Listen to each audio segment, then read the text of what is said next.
Hello everyone. So in this lecture, we are going to discuss about instruction formats. So in our previous lecture, we have already discussed about what an instruction is. So an instruction are the operations that the CPU will perform in order to execute your program.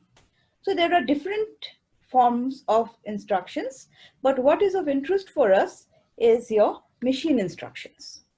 So you understand the compilation process. So when your program compiles and you get an executable, your high-level language instructions are converted into machine instructions. And these machine instructions are nothing but a sequence of zeros and ones. So if you look at it, it does not make any sense. But as we proceed with this lecture, you will see how to make sense out of these zeros and ones. Now, another way of writing instructions for better readability is using a pseudo assembly language. So we can write a instruction in a pseudo assembly language like this. You can see add R1, R2. So add is the operation to be performed. R1 and R2 are the operands. So I add the contents of R1 register and R2 register, and the result is stored back in R1 register. The second one here, add R1, R2, R3. So R1, R2, R3 are three general purpose registers, and we find the sum of R1 and R2 and R3 and store the result in R1. The third one here, you can see R1, A, B. So R1 is a register, but A and B are memory locations. So we take the contents of memory location A, we take the contents of memory location B, add this two up, and then we store the result in the register R1. So this is a kind of a pseudo assembly language. So it makes it easier to understand. But from these instructions, we know that we can see that we need some certain things. We need the operation which is to be performed, and we need the operands. So R1, R2 are the operands. So R1, R2, R3, these are the operands here. Similarly, R1, A and B are the operands here. So we need to know from this machine instruction which set of bits represents the operation, which set of bits represents the operands. So we have to decipher the bits in the machine instruction to make sense out of it. So what we have to find out is which bits represent the operation, which bits represents the operands. Also, another question is, how do I know how many operands are there? As we saw in the previous slide, that I may have 2 operands, I may have 3 operands. So how do we know how many operands we are going to have? So to understand this better, let us look at an example architecture. Okay, so the architecture of a particular system, of a particular machine, will tell you a lot about what operations can be performed by that computer and many more things. So let us consider that in this particular example architecture, it contains 8 general purpose registers. So I have registers R0 say to R7. So 8 general purpose registers. Then main memory, which is important for us, is the size of main memory in this architecture is 1024 words. So 1024, 1024 memory locations are there. Now look at the unit here, word. So as you can see, the word here, what it means. Now, when you are storing something in main memory, okay, you are storing as a sequence of bits. So how many bits are you going to store? Are you going to use for one location? So you must have heard of 32-bit computers, 64-bit computers. So these are nothing but the word size, number of bits in each word. So when you read or write, you are going to read, that is the smallest unit which you are going to read or write from the main memory. So like this, we have 1024 words or 1024 memory locations in main memory in this example architecture. So word size will tell you how many bits are there per word. Then again, now this particular architecture, the number of instructions that this computer can execute is your 29. So the set of instructions, or set of all instructions that this computer can execute is known as the instruction set. And the total number of instructions in the instruction set here for this example computer is 29.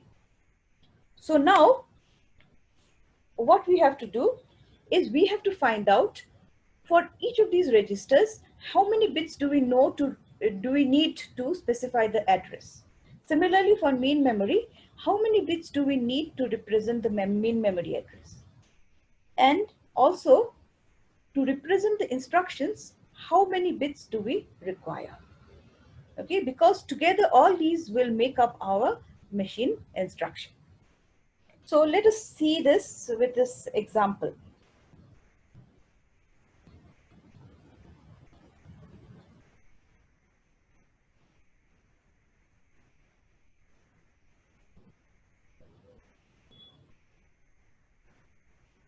All right, so we have registers.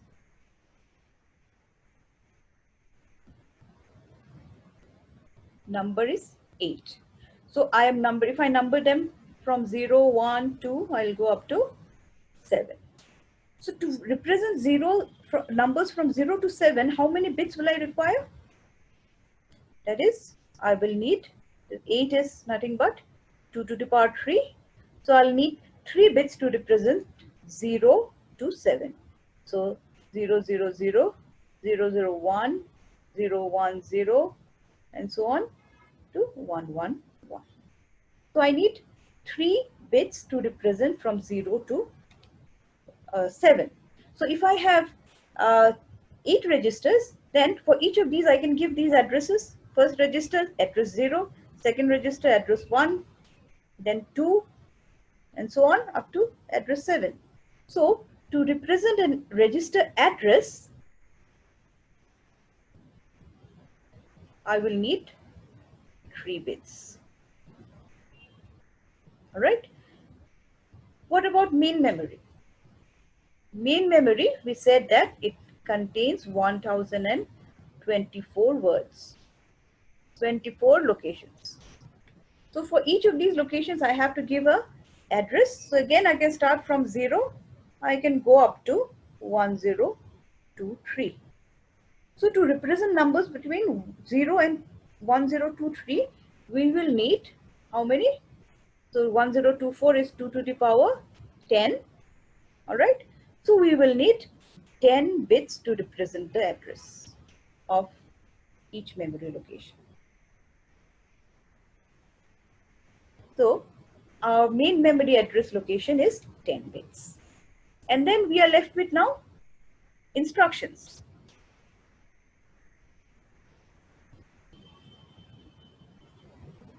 So I have 29 instructions. All right. So again, same way, I'm going to give them numbers 0, 1, 2, up to 28.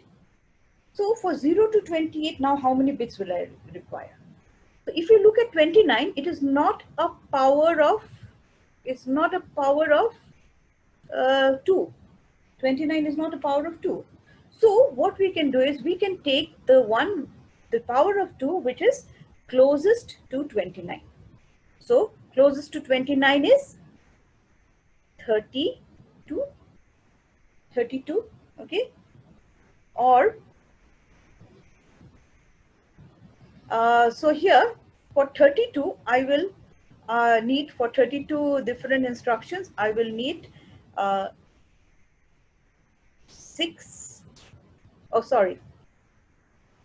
bits to represent address from 0 up to 0. So 28, 29 up to 32.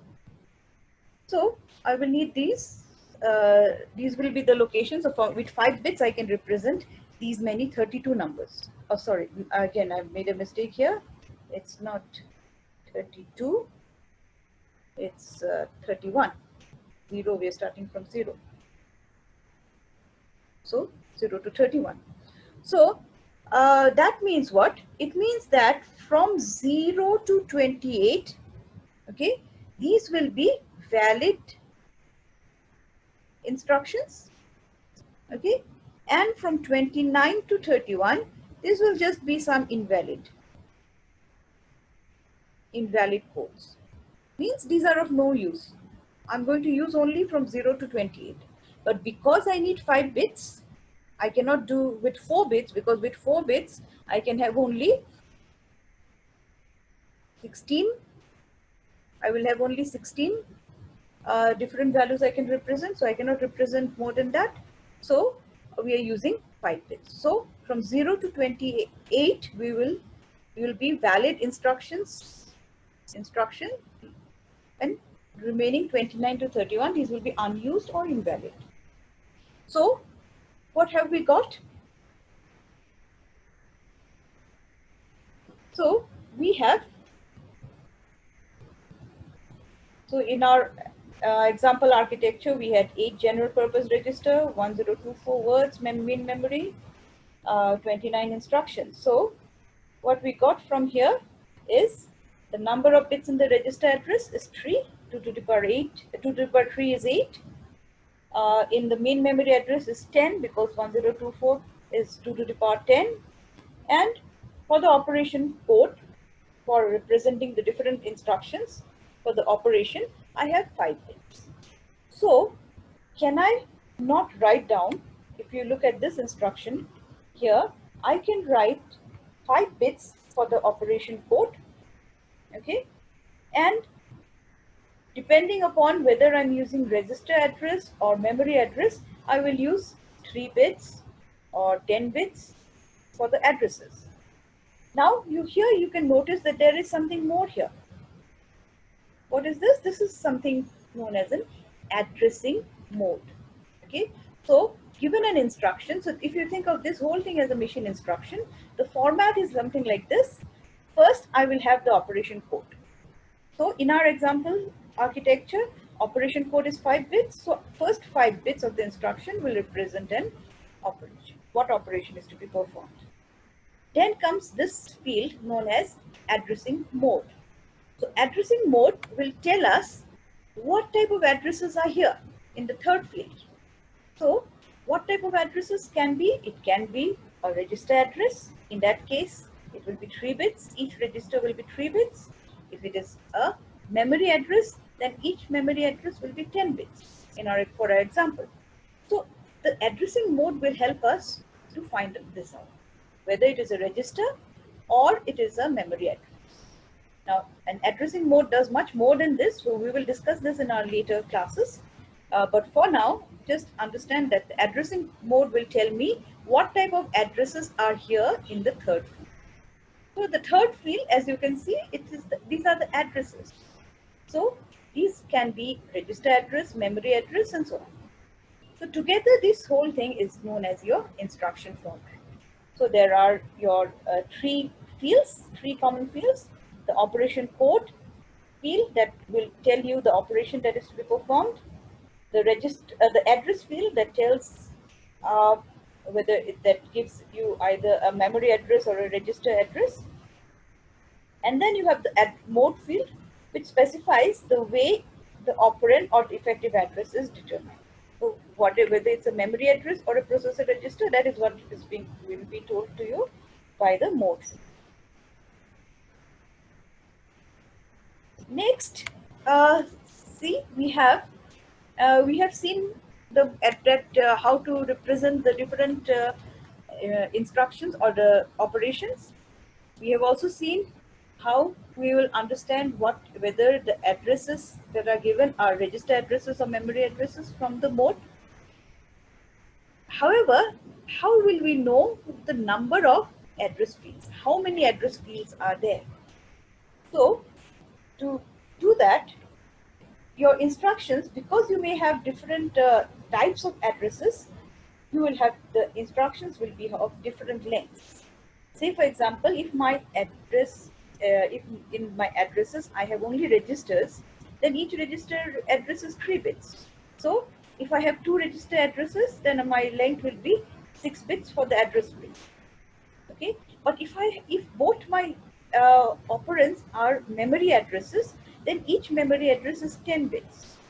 So 10 plus 10, 20 bits. So the address field will now become 20 bits. So if we look at our instruction format again, if you look at the instruction format, okay, you see this is fixed. How many number of operations cannot change. Addressing mode, this also cannot change. But what can change is this. So the number of bits required for operation code is fixed. Number of bits required for addressing mode is fixed. And then, but what will change, what will vary will be this. Based on number of addresses, I may have 2 address, I may have 3 address, okay, or I may have 1 address also in some cases. So depending upon the number of addresses, the length will change. Also, depending upon what type of addresses I have, whether it is register or memory, okay, based on that also the length can change. So our instructions can be of different sizes, different lengths. So like you can see here in this pseudo assembly language. So this instruction has got 2 addresses. This instruction has got 3 addresses. This instruction also has 3 addresses, but one is register and the other 2 are your memory. And the last one here, you can see it has got only 1 address. So depending upon the type of instructions, okay, we may have different lengths of